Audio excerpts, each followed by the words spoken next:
Welcome to Stories in Time from Home.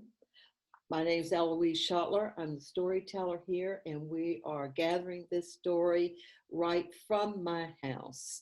I really love this. It's getting so easy working, especially with Albert down at the taping place. He takes the film.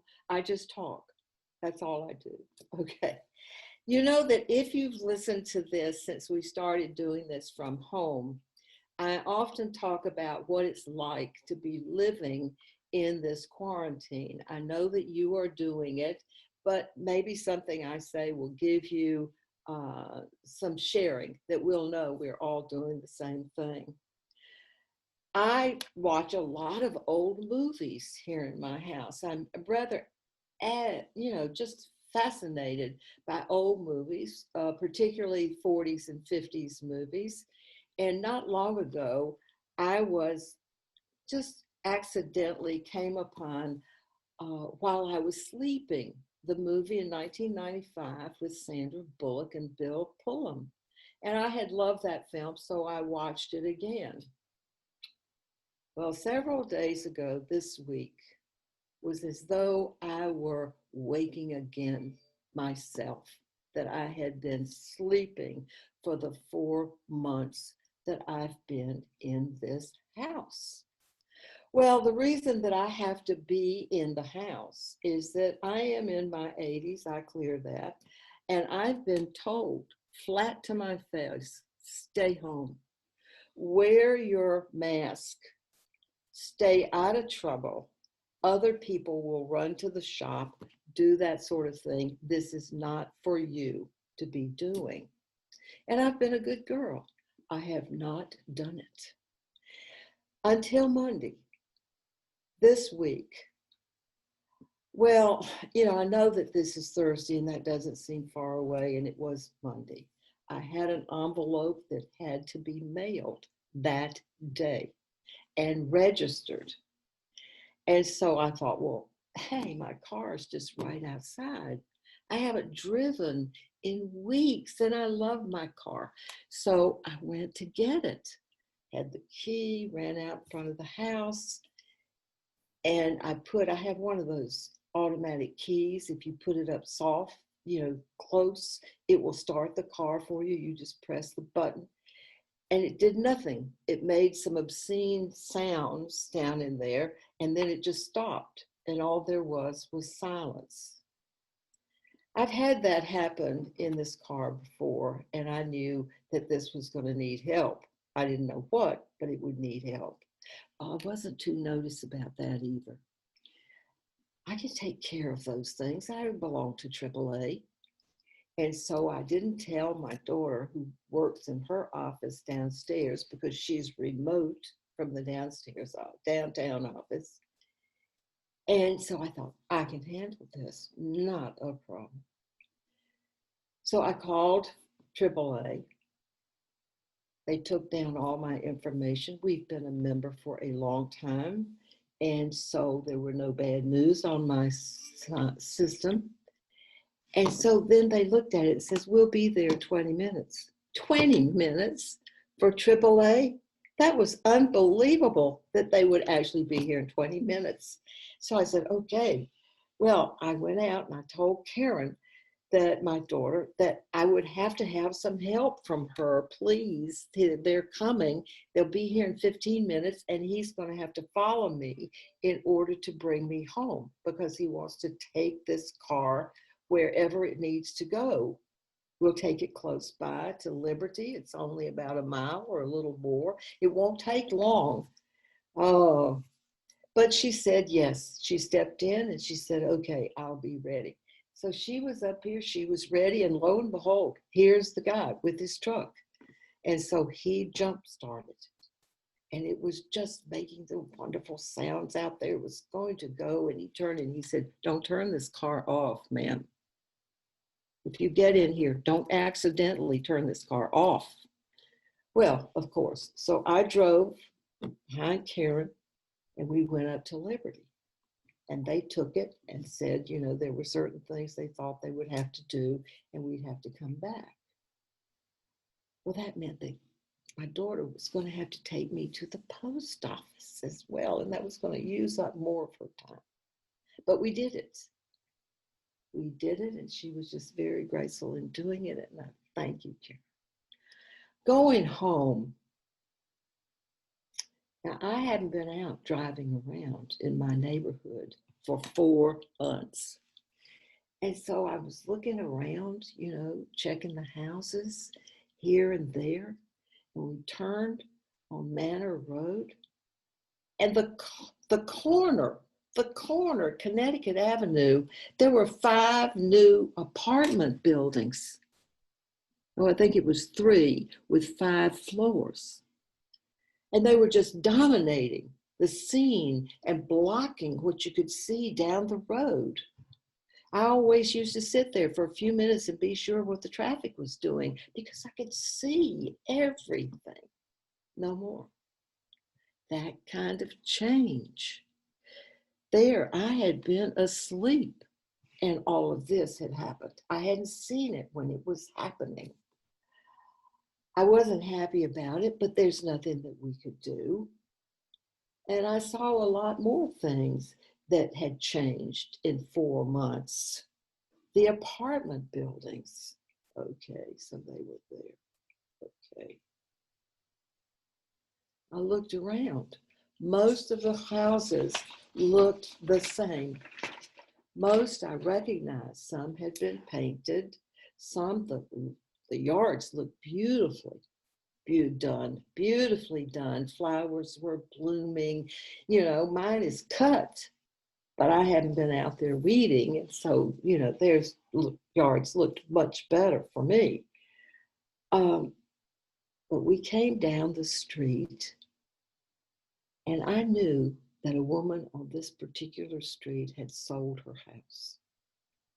She'd sold it maybe 3 months ago. And Karen told me there was a sign in the yard up there, but I didn't pay any attention because I wasn't driving by there. And we came up, and it wasn't the same house. It was twice as big, and high. They'd put another floor on that house. It had been a charming little house, and now it was a half-made, huge. And I thought, well, if that's being done here, it's being done all over the area. I'm not going to recognize some of these places. Change is happening right here. When we turned again, we passed the library, the local library, and there were a few cars in the parking lot, but the door was closed. So they weren't open yet. When were they going to be open? I'm really sorry I didn't get up there. I haven't been up there 4 months. I haven't been in the library. I love the library. Would you believe that when I moved into this area 50 years ago, one of the first things that I did was to go in and register at the library for myself and our children. One was in elementary school, one was in mid school in the 7th grade, and our son was at St. John's in the 9th grade, and they all would need access to a library. I love this library.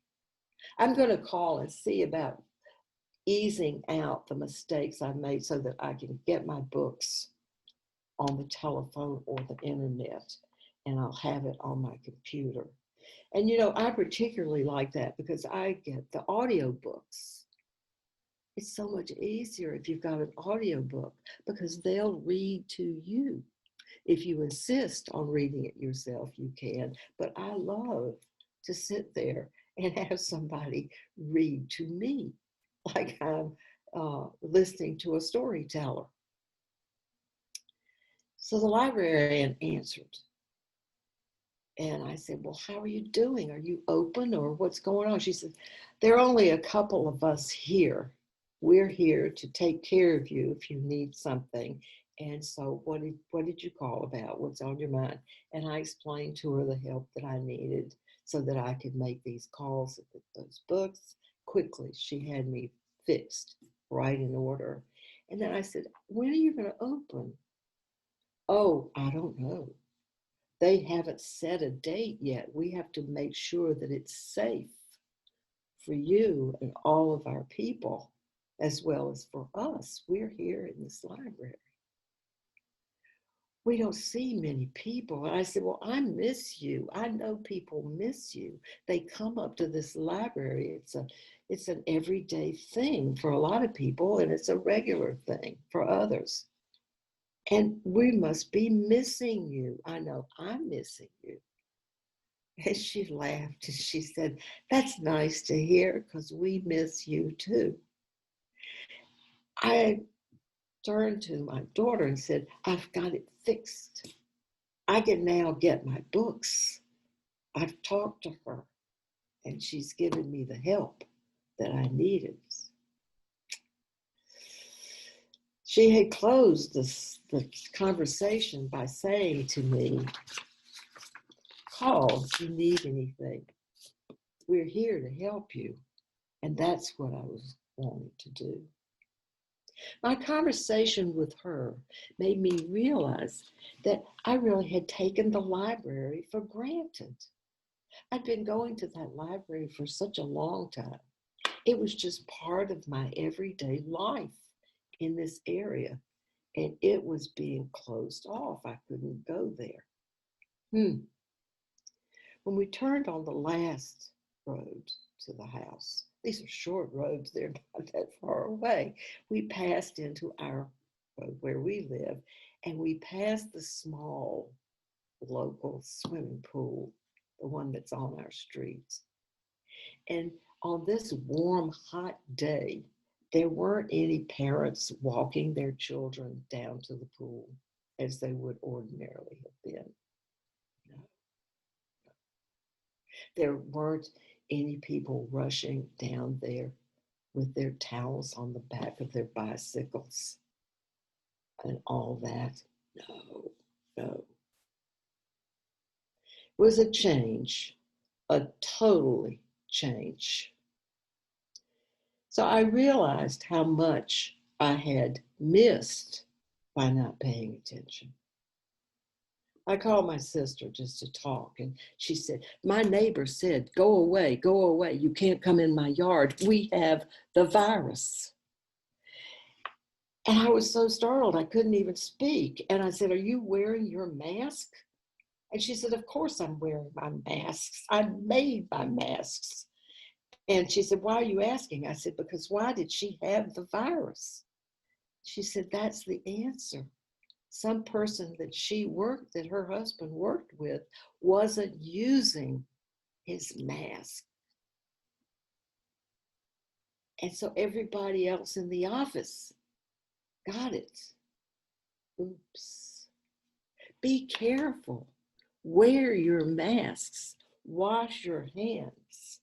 And then have a picnic on your deck with your family on the 4th of July, any holiday. Sit and talk, laugh with your computer because you'll be using Zoom to work with the people in your family who may not be close by, but that's safe. And isn't that what it's all about? Be safe. Thank you for coming. I hope you'll come back and maybe you'll have an ordinary day that has a story in it if you just look for it.